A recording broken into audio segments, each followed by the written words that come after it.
एक छोटे से गांव में राम और सीता रहते थे। दोनों बहुत मेहनती थे और बहुत दयालु भी। अपनी पूरी जिंदगी उन्होंने हमेशा ईमानदारी से काम किया। राम और सीता का एक बेटा था, अर्जुन। अर्जुन ने रिया से शादी की। राम और सीता अपने बच्चों से बहुत प्यार करते थे। हमेशा अपने बच्चों को अच्छे संस्कार देते थे। कहते थे, देखो बच्चों, जिंदगी में सबसे जरूरी है प्यार और दया।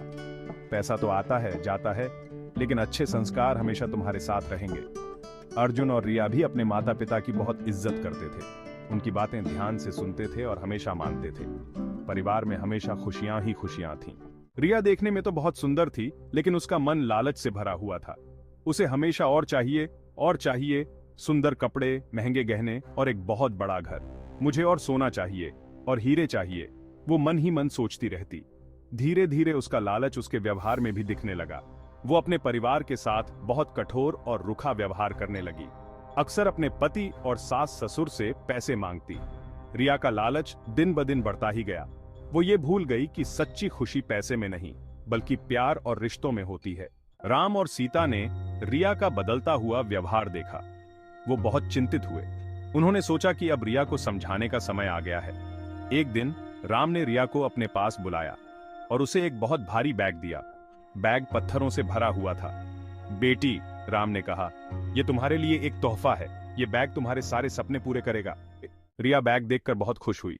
उसने सोचा बैग सोने और चांदी से भरा होगा, लेकिन जैसे ही उसने बैग उठाने की कोशिश की, उसे एहसास हुआ कि बैग तो बहुत ज्यादा भारी है। पत्थरों का बोझ उसे नीचे गिरा रहा था। रिया ने बैग को घसीटना शुरू कर दिया। वो थक गई। उसका शरीर दर्द करने लगा, लेकिन वो बैग नहीं छोड़ सकी।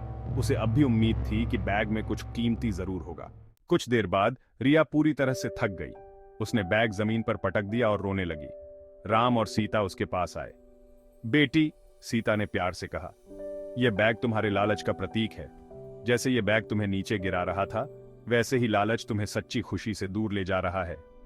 राम ने कहा, सच्ची दौलत प्यार, दया और परिवार है। दया। रिया को अपनी गलती का एहसास हुआ। उसने अपने सास ससुर से माफी मांगी। उसने लालच को हमेशा के लिए त्याग दिया और अपने परिवार से प्यार करना सीख लिया। गांव वाले रिया का यह बदलाव देखकर हैरान रह गए। उन्होंने भी सच्ची खुशी का महत्व समझा। रिया, जो कभी लालच की मूर्ति थी, अब दया और प्रेम का प्रतीक बन गई।